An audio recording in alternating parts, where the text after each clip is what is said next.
Have you ever watched any of those Jubilee debates? Men versus women, conservatives versus LGBT activists, religious Christians versus atheists. And then after listening to those debates, you said to yourself, wait a minute, something feels a bit off. You're probably not wrong. Many of these debates are full of logical fallacies. Many of these debates are fascinating, they're interesting, but they are full of errors. So in this video, we're going to dissect one debate to understand the typical fallacies that people make in debate. My name is Bogdan Popescu, and I'm an assistant professor of political science at Cabot University. In addition to teaching research skills, I also try to teach my students how to debate and how to identify errors of argumentation. So I'm doing the same thing now on YouTube so that I can reach a wider audience.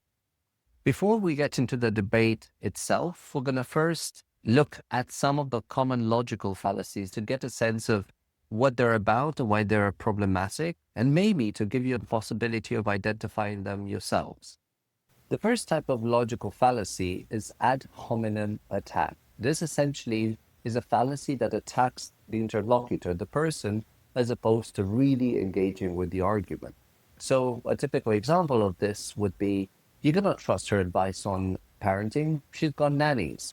So this type of argumentation really attacks the person. So in this particular example, this is a form of hypocrisy, meaning the mother is not spending time with her children. She prefers to hire a nanny, so that means her opinion cannot be trusted. Another example of this would be, you cannot trust his opinion on climate change. He's flying on private jets.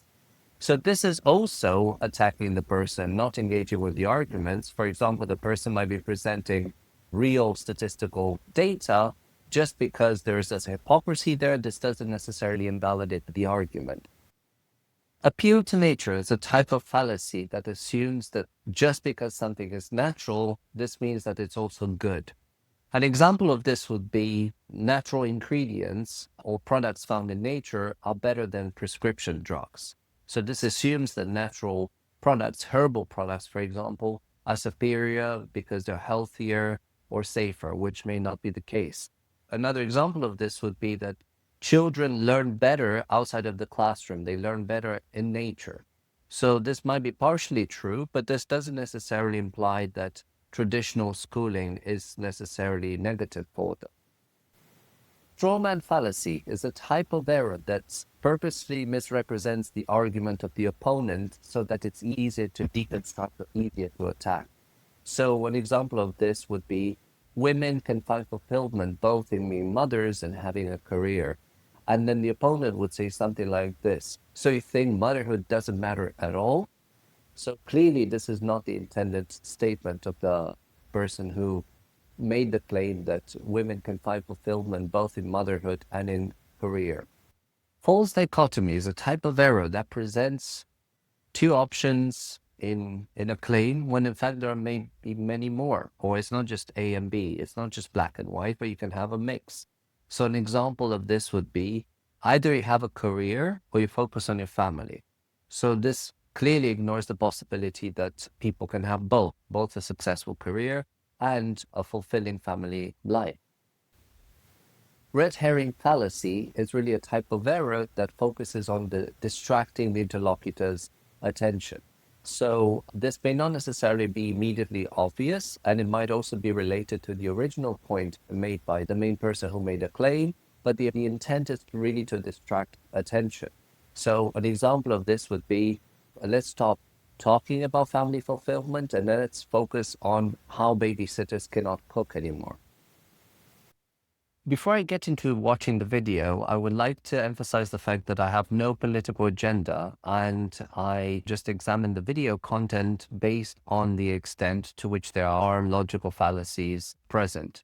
As you'll see, I identify logical fallacies with both interlocutors and not just one. I hope you enjoy it. So let us now watch this video. So in this video, the claim is that no career will give women as much joy and fulfillment as raising children. So let's play the video. Oh, hi, Candace. Hi, nice to meet you. Nice to meet you. I'm John. Okay, so I feel like a lot of your arguments today are very rooted in a sort of old school perspective. I have to be honest. Like, I think, and I'm not trying to be insulting whatsoever, I feel as though most people would identify that claim as pretty extreme and pretty low.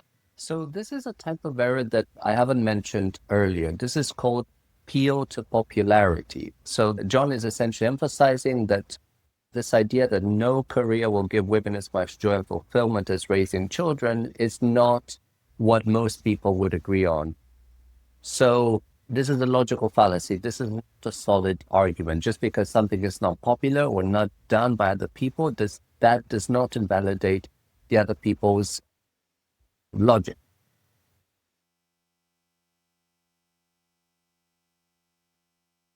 Like, children are extreme. well, no, that women would get more happiness inherently from raising kids than having a job or deciding what they want to do with their lives.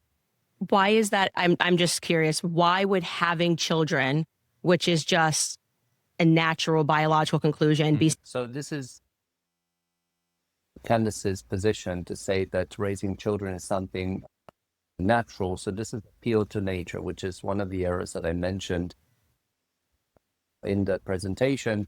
So just because something is natural, that doesn't necessarily mean that's something that's good for people. So this is a traditional, a typical appeal to nature fallacy.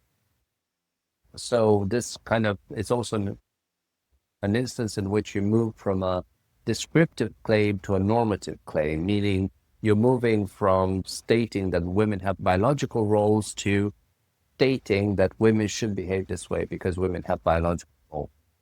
Inherently. Well, inherent. That's the extreme. inherent expectation. Yeah. That's better for And it's inherent because it's biological. So I think when we think about things that are inherent, I think biology is a good thing to start with, right? So biologically speaking, men and women come together, they form families. And that's the reason why you're sitting here. That's the reason that I'm sitting here is because biology is inherent. Well, so I was saying it's just natural order that we're speaking about, right? Okay, let's break it down. So why do you believe that? Why do you believe that? Why do I believe that women? Why do you inherently are happier? Yeah. You keep stressing this word inherent. Yeah.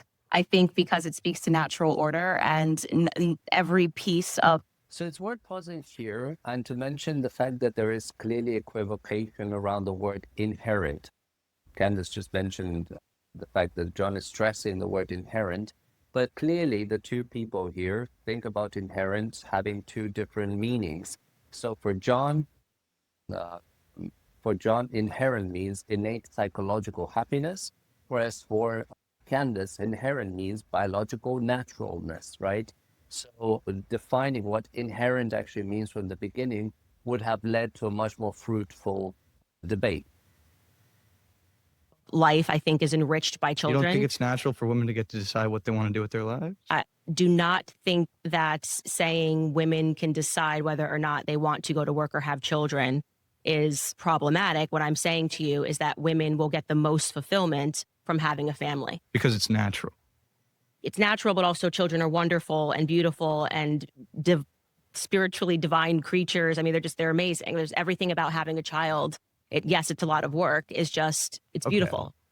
So this is again appeal to nature fallacy. So it's also a bit of circular reasoning. So the logic here is that women will get the most fulfillment from family because it's natural. So the argument uses its own conclusion as evidence.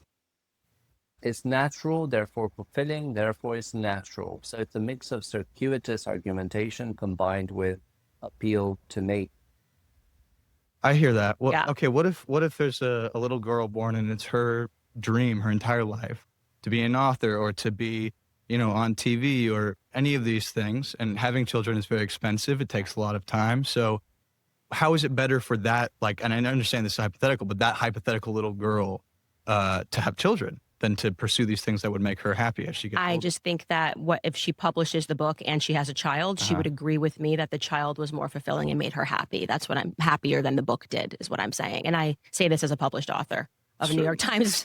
I would choose my children over my best-selling book, and I was that. So this is potential personal anecdote fallacy. So giving oneself as an example as evidence for an argument. So in this case, Candace is arguing that she is a published author, a best-selling author with New York Times, so she would choose her children over a book. So this is a fallacious argumentation because she's providing herself as an example. So she's using one single case to justify the claim that all women should look after or should focus more on raising children because this is what brought her happiness. So personal experience does not constitute universal truth. So this is conflating subjective personal experience with objective truth, which should not be utilized. That little girl who had a dream that like, oh, it would be really great if I could share my thoughts and ideas in a book, but it is utter insanity for me to reflect on that and say that I would have rather published Blackout than to have my 3 children. But why is it rather? You see what I'm saying? It's not rather. I'm just saying Well, that's your claim. That's your claim is that it's better. It will be more fulfilled. Right. Yes. So rather. Well, if it's an either or, if you're saying it's an either or, I'm just saying that if these two things have happened in your life, the thing that will bring you more spiritual fulfillment will be children. And so women who are neglecting that, who are neglecting the pathway to, strive toward family because they think their career is going to hug them at night, or they think that when. Okay, so this is a false dichotomy fallacy. So Candace is really trying to emphasize A versus B. She's trying to say that raising children should clearly be the option or should be the choice over having career, but she's never acknowledging the possibility that people can have both. There's plenty of examples in which women can raise children but also have a career. So she's somehow trying to emphasize this as in a typical political argumentation that it's either A or B, when in fact you can have both. They're on their deathbed, their career is going to come up next to them and say, you were so great to me. I think that they've stepped into a delusion, and I'm hopeful that they wake up from it before it's too late. All right, pause. Yeah. Sorry, you've been voted out by. Okay, so next time around when you engage in an argument, try to think twice about what is the claim that your interlocutor is making. Are they presenting a false dichotomy? Are they defining their terms? It's important from the beginning to define the terms of the debate and to define what the fundamental concepts are. In this case, inherent was not defined from the beginning.